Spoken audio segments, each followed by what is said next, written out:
all screwed up out there, man, but you don't need me to tell you that. You already know.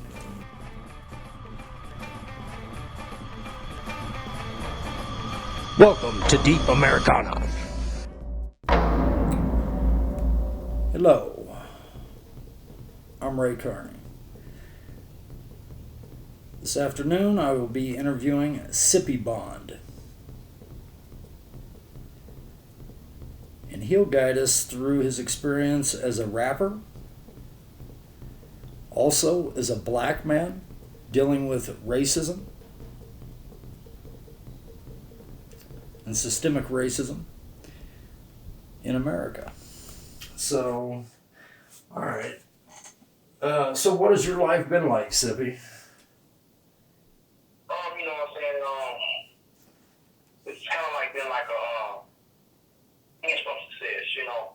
But in the meanwhile, you know what I'm saying? You know, it been roles, different roles, turns. I bumped my head, I not, you know, I had to learn from some mistakes. Right. In the meanwhile, but it's been like an instant success, you know.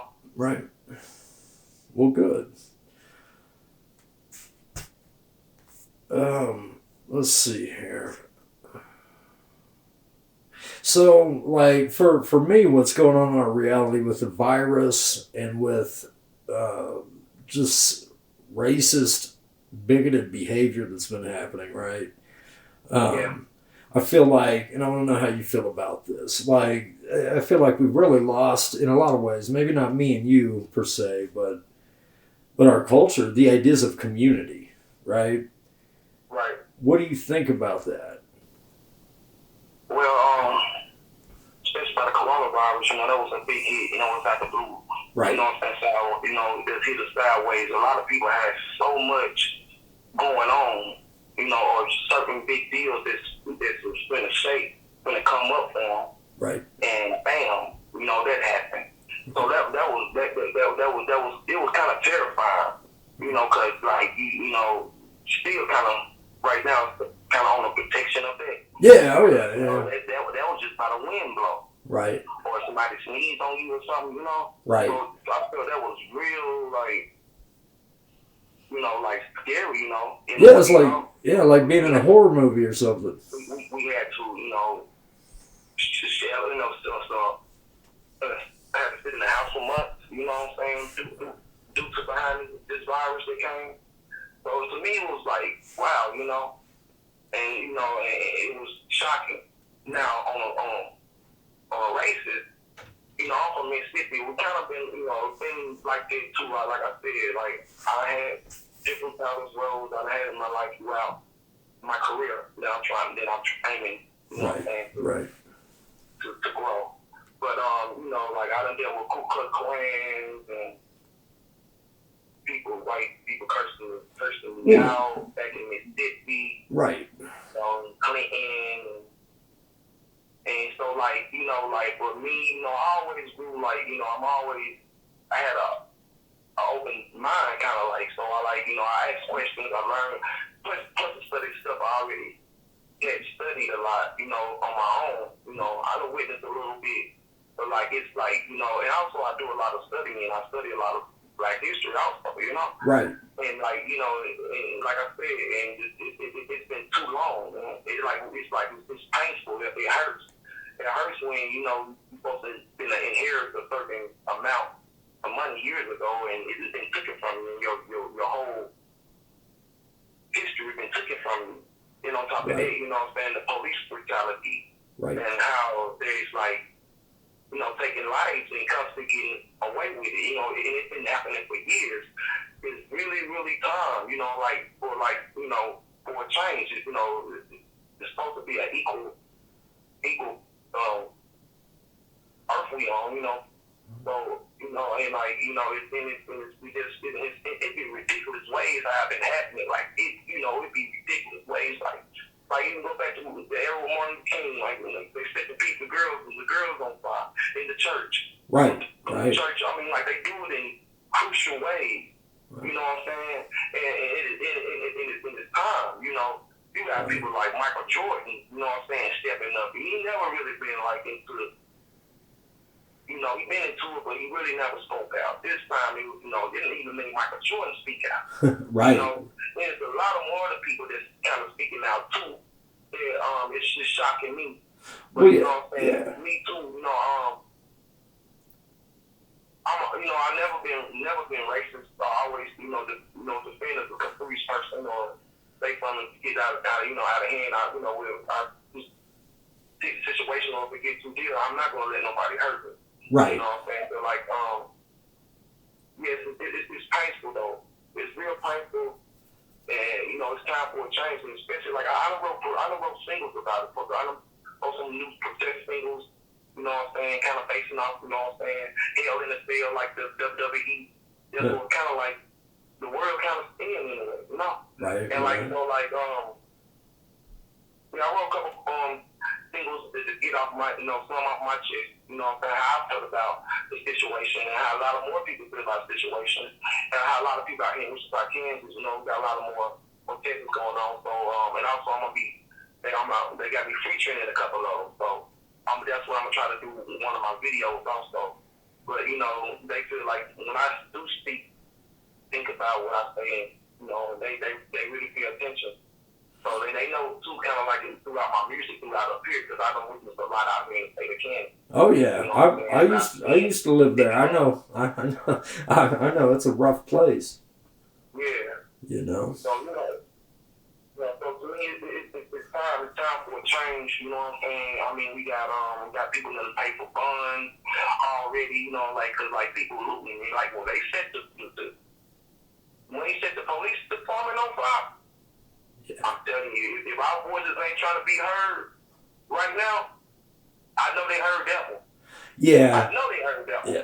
Well, I think that's one of the if there's a caveat to the whole thing here with that, because it's just not good, just obvious racist systemic bullshit that's happening. But like I'm noticing in a lot of other places there's police reform going on. Wichita, I think, or Kansas in particular, had some police reform in the fact that they made it illegal for the police to rape their prisoners. And that's a real thing, but yet there's 35 other states. There's a lot of reform. Like I'm in Colorado, and like if you get in trouble for brutalizing someone you're arresting, as a part of a reform they're pushing through right now, that you can never be a cop again. And there's a bunch more to it. I don't have it all right here in front of me, but yeah. So it's good stuff. One of the things that I noticed a lot on online, is people were bitching about people like rioting or looting. And my response to that is why don't you bitch when these rich people were looting people's fucking taxes, and provided, you don't shit where you eat, but it's like the emotional states that come out of things like this, because it's been oppression. It is. That's what this is about. It is oppression, and is gonna have, people are gonna be fucking wild at first until they're fucking heard. Right? And then that's, it's a travesty that happened with George Floyd. Hopefully us as a culture, can get that shit right, and really look at this racism, I don't know. What do you think needs to happen, man? I feel like, what I'm saying, like, the bigger the voices, the more bigger voices. Right. That can hear us. And to me, I feel like Stephen Jackson and Shannon Sharp. Right. We just wanted to be equal. Right. You know what I'm saying? But I understand the police brutality that they've been doing, but the murdering and constantly getting away with it, we want equal. We need justice. Right. You know what I'm saying? Right. No peace, no justice. So that's how people feel on the inside. Right, man. Because ain't nothing getting done about it. That's where people they frustrated in a way. You got some that's out here, protest. You got some that's looping because they really, super probably this is probably one of their kin people. Right. A lot of people probably don't know about it. And then from but it happening in word spring, then you got people behind them. Right. That was like, Well, and think about this. We've been in a fucking lockdown for 2-3 months, right? And there's a lot of people that don't have any fucking income during that lockdown. Some of these people probably doing this shit because they're hungry. You know what I mean? I mean, that's what gets me is how we have just narratives, not me personally, but through our media. And I don't think it's a giant conspiracy. I just think we're fucking dumb sometimes, all of us. You know what I mean? And it's like, I don't know, we got to educate to that shit, man, you know? I think. You're right, though. You know what I'm saying? Because, I feel like, actually, that was my cousin, because I've been having cousins calling up here because they don't want me to protest. Right. Well, there is a virus going on, dude. Telling me, like, it's been black on black crime. Nobody didn't do none of this. People been, and they feel like that, but I kind of feel like they kind of still trying to, they telling me they feel like they won't do it, but I kind of looking at them as like they thinking one way. Right. But I kind of tell them too, like, because y'all know I'm kind of in a different position. Right. People, kind of expect me to, release a message. You know what I'm saying? That's about some of the music I deliver. Right. Right. So, like, I was trying to tell them that, and it's kind of like digging in it. So we can kind of, we can actually not only fight for that, though, because we fighting, 400 years from now. Right. And, but then, too, I hear your point. Are you talking about first people that have been hungry? Some of them haven't been sitting on their ass and got nothing to eat. Right, dude. There's an opportunity for them to do that, Well, they'll get theirs in the, right. in due time. Right. But it's you really trying to make a message. But then too, though, yeah, that's what it happened. But then that's what happened to us. They don't want to tell us that. They don't want to tell us to go to the places that we trying to build and drop bombs and just like they did Black Wall Street, Oklahoma. Right. You know what I'm saying? Like things that we trying to build or like churches and go out churches and burn them up and right. Right. Right. So that's what we like. We thought about what is it that they kind of more want more than life or like more than kind of right. Close to life. Right. Go ahead. I just a couple of little 2 words and yeah, you're good, man. You're good. Ownership. So going to their businesses. Fuck it. We for the looter. So you got certain people thinking like that, but I'm just saying. Right. No, we gonna take wisdom to their businesses. They want all the money. Right. They cherish these buildings. But then at the same time, you have to think about it too, because too, it's stupid too when you still stand in the state and you tear down when you stay, you're gonna still have to rebuild it. Right. Oh, it's confusing, but at the same time, it's time though. That police brutality that they're killing. Yeah, man, dude. It's time, man. You know what I'm saying? Yeah. That's why they took the Black Panthers out. They set them up. Right. You know what I'm saying? Because they knew their rights. They started learning their rights. They got tired of right. People getting killed, man. Or make it seem like we got guns and they shooting us. You know what I'm saying? So like it's time though. I understand. I really understand now. When Muhammad Ali really was standing up for his rights, and Malcolm X and Martin Luther King and Farrakhan and Nora Muhammad, they all have been preaching stuff about. You know what I'm saying? And it's kind of all making sense. And he's strong. I like him. He's super strong. And like and Tupac always talked about it. Right. So like. By me being a hip-hop artist, so a lot of different influences that I get that I also learn different pieces of the history and certain things that happen, different things. So, like, yeah, man, it's really time, you know what I'm saying? Yeah. It's time, it's time for justice, man. Right. Time is now. It's time for fucking equality. And if you're not down with equality, you can go on. Man. I mean, that's how it really needs. It really needs to be there, man. Another good thing, reform that I've seen that's coming because of this is like you'll read a lot of headlines where they're defunding the police and stuff like that. But what's underneath that is that we are more social workers, I would hope, and in some places I believe this is the case, are being implemented within some of the community things that the police would be involved in. Because there's whole crazy things, and it's like I think we should have social workers in place of some of where police are at, and we need to get rid of anybody with like systemic race shit issues. Right. You know, and you know, yeah, man. So okay, so let's so Sippi, like, so you're a very creative person. You make music, you make videos, you do a lot of stuff. Has that creativity like helped you, say, when you were down, say before you realized you had an audience or something like that?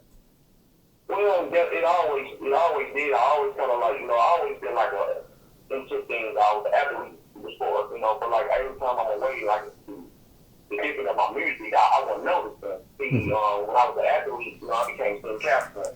And I became student captain for a couple of years. So like my whole goal was to crank the team up. So I used to make slogans, saying, to take and crank the team up. To the point, like, I used to be freestyling and I didn't really want to really didn't know what I was doing. I just was worried about turning the team up. So then, like, when we go to practice, I go to practice, and it was starting in middle school. Like, I think back in the 6th grade. And actually, my friends were like, hey, they stick on there, start beating. I'm like, what y'all talking about, man? Man, do that stuff you be doing, man, it's tight. Well, yeah. So I spit some. I used to freestyle real tough then. So it went from there, So that's when I started noticing like certain little things, and it went to they let me start doing pep rallies. And before I know it, people in my neighborhood, started talking about, man, that's the little kid that be rapping right there. So when I started doing that, me as an athlete, I was great. I feel like me as a person, I'm a great person too, but I'm kind of quiet in a way, but I'm a people's person too. Right. And then but when I noticed that when they start liking my music, I noticed everybody was treating me a little different. And I said something to my big cousin about it. I'm like, man, I don't know what it is, but when I do my music and stuff, everybody treat me different. And ever since I took notice of that, I tried to, master it. And so sometimes, when I get to creating, I'm in that zone with a lot of creativity come up to me. I mean, all type of things, especially when I'm by myself, you know what I'm saying? But like, even with a lot of people around, but like when I'm by myself, I do a lot more other things because people be asking questions, they be, kind of confused about my certain ways of how my mind works. It's crazy, it's oddball, so yes, it comes from that, Cool. Yeah, man. I can tell. It's good stuff. So I think you know quite a bit about the Midwest music scene, right? Yeah, I know a little bit about the Midwest music scene. Tell us about that. About me being down south, I learned, since I've been out here in the Midwest, I been learning a lot, Yeah. Besides the big artists that's from the Midwest that I already heard about, like Chris Stud, Right. and Kanye West, and Bone Thugs and Harmony, you know what I'm saying? Right. Things like that. Right on. You have anything you want to add, man? You said, do I have anything that I want to add about the music scene, the Midwest scene? Yeah. I got a lot going on in the Midwest scene since I've been out here, Okay. I've done just like 1,000 shows, so I also want to perform out there in Denver a couple of times, Nebraska, Cool. Texas, Oklahoma, they be booking me, I got a DJ named DJ Woodward. I'm my DJ 3, he's one of the biggest DJs out here in Kansas, just spinning a lot lately out here, the Midwest scene. When I came out here, I ain't know nobody. My first single aired out here in 2007, Let Mama Peep-Pop. Okay. At that time, I still was going back and forth from Mississippi to Atlanta. And my mama made me stay up here. I ended up to go back to school up here, so that's why I ended up with the mama. So, but like, from there, I built my name. I tried to build my name. It was hard. Still in a way kind of hard, I mean, not really having no family out here. Mm-hmm.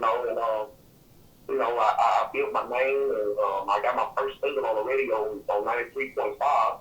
Cool. Called Let Mama Peep-Pop. I also, at this same time, I had my remix of that same single called Let Mama Peep-Pop Remix, which aired on 97.9 with Ty Reynolds, Cool. 97.9 jail.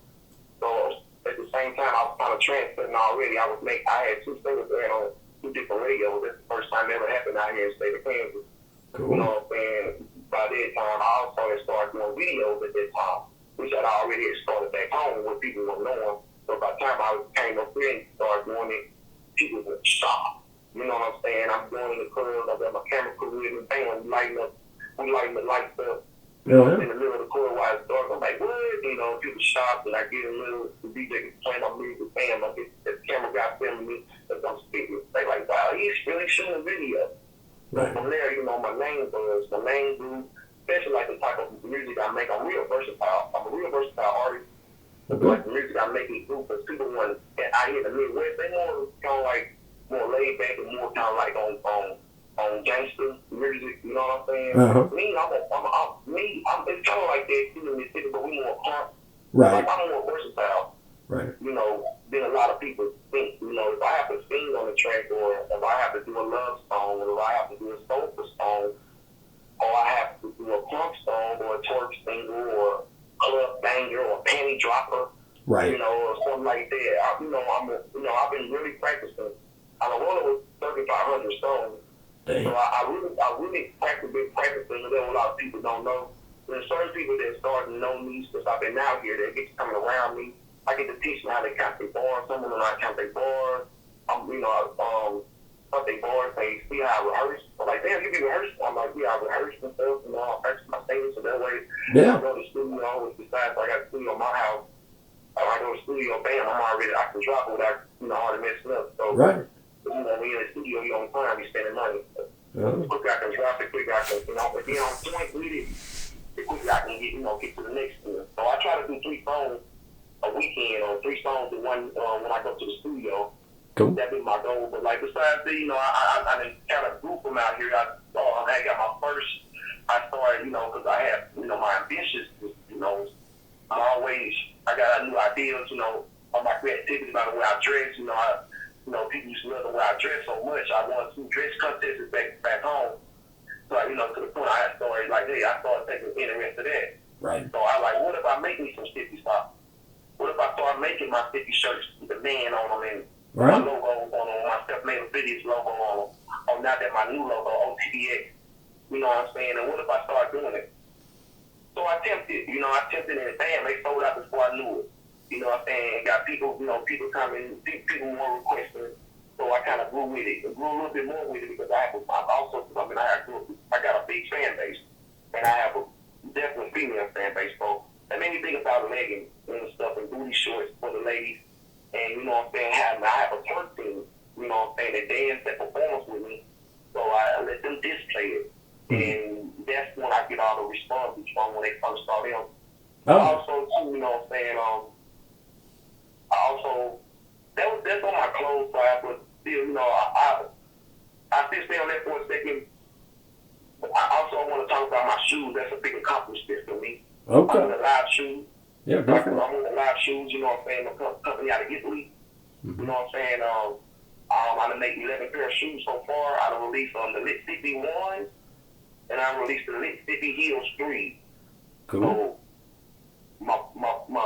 they really like unique. You know what I'm saying? Matter of fact, Live Shoes, one of the top shoes, if they not the top shoe company in the world. Okay. So they really updated like the new masterpiece shoes because they come from they the same company that make masterpiece shoes, or like people like to be on the Versace shoes or the new Colgate Wishes. You know what I'm saying? About my face, so I'm dipping in a little, dipping a little bit of that. I got great responses. I'm still trying to go on my sales. I'm gonna make 18 sales so far.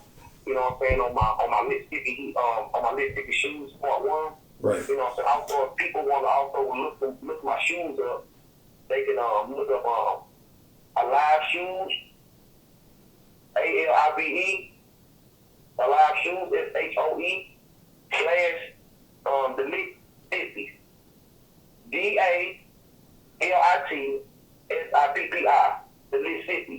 You know what I'm saying? So, and also, if girls interested in heels, I have great, I make great heels. I got, they coming in a week, and I got a lot of requests for them. And so I'm releasing my Lit Sippi Heel 3s first.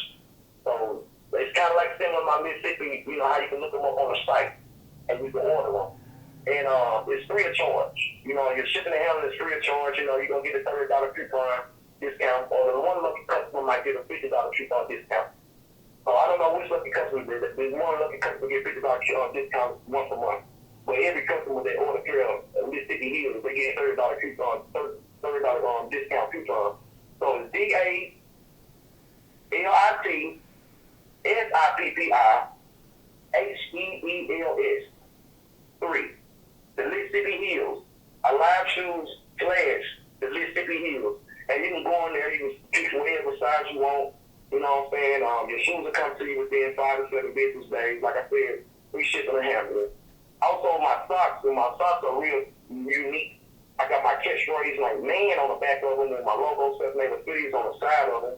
You know what I'm saying? And I got different colors: black and white, white and black, blue and black, black and blue, red and black,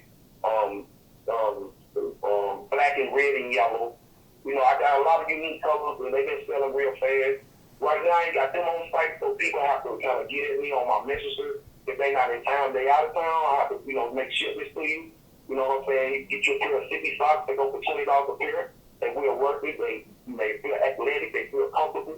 That's all the requests I've been getting, the responses I've been getting. Every person that bought a pair of my Sippi socks. So, you know what I'm saying? Then I go to, I'm on my acting, and I'm on my 4th movie now, and I just got a new role I'm going to do it in Kansas City coming up soon. My first movie, it's called Squeezefoot, you know, and I played in a group called with Chicken Wayne and his group, you know, and also I had a lot of features on the soundtrack. Good. My second movie was called What's in the Box. You know, I got a trophy from off that one. And also I had the single, my song was the anthem for that song called Get Back to It for that movie. Cool. What's in the Box. Now, What's in the Box, we finish uploading them on sites so people can get them, because they never was on sites. But since I done took over everything, I'm going to start uploading stuff a little more professionally. Then I come to my third movie called Pearl 2. Now, that one right now, that's on Prime Amazon. Anybody that want to check out our new movie called Pearl 2, you can check us out on Prime Amazon. Amazon Prime. Cool. Type in, go to Amazon Prime and just type in Pearl 2. PEARL and the number 2. You know what I'm saying? We're also trying to push it towards the Netflix. So it's been great for us. You know, we aired out here at the movie theaters at the Warren Theater. You know what I'm saying? We had 2 sold out nights. You know what I'm saying? Excellent. Back to back. You know. So, you know, that was first time ever also. We had the whole city step out. You know what I'm saying? Come show us support and things like that. So that was from the movie Pearl 2. It was shot by the Bond Bray Films and his family and things like that. And right now we got it on Amazon Prime. Anybody want to check it out, they can go to Amazon Prime and type in Pearl 2. You know what I'm saying? My name is Sippi Bond on the movie. My name is Two Doves. It stands for Two Watch. You know what I'm saying? I work for the Hitman. You know, so that's my role in that one. I got my other new movie. I haven't got the script yet, so once I can't really just say everything in the description of the movie right now. But I got a new one coming up in Kansas City. Okay. You know, also, then, you know, I've still been pushing throughout the years, you know, and my music been growing. So my music been everywhere. I'm on all sites. I'm on iTunes, Apple, Reverb Nation. I mean, I'm everywhere. I'm on Dead Pills. Let me look them up. I'm on a lot of deals. Let me check me out. I'm on the Distro Kids, they've been loving me. I just got a review from Reverb Nation told me that my single is trending. I have close to 90,000 views on my Reverb Nation right now. Oh, wow. Also, you know, I got my fiance. She's an artist also. She's not with me at the time. Her name is Exclusive. She's a growing female artist out here, so she's going to be running up for Female Artist of the Year. So, you know, I've been working with her. She also is a model, so she handles a lot of other business also for me also. So Just want to throw that little two cents in there. Yeah. But, but the name of my label is Self-Made Affiliate. I'm also a part of OTBX. OTBX stands for After Box Exportations. I want to give a shout out to my Uncle Moby D. You know what I'm saying? Beats by the pound and No Limit Records. You know what I'm saying? It's your boy Sippi Bond, you know. I'm still looking up a couple of deals. I've been smoking. I ain't mean to be like that, but like I can't remember all of them. But they selling me on Sound Drop. They selling me on let me see. Sound Drop.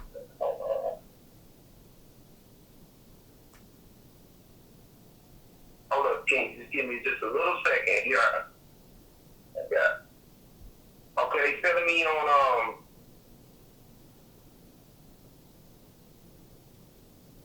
I'm on Dizzard. You know what I'm saying? I got singles on Dizzard. I got singles on Twitter. You know, they share my, selling my thing. You can look me up on Facebook, LinkedIn or Pinecrest. You know what I'm saying? But like right now, I'm selling live. You can go to any of these sites and you can cop one of my singles. On iTunes also. There's a lot of more music show up on iTunes and things like that. Let's see, Apple. You can catch me live on Apple. You can cop my single on Apple.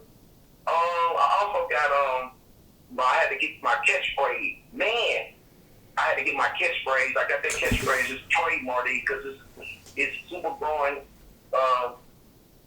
Devon Bray loved it so much he wanted to use it for a commercial for the Amazon Prime. That's just one little example how big my catchphrase man is.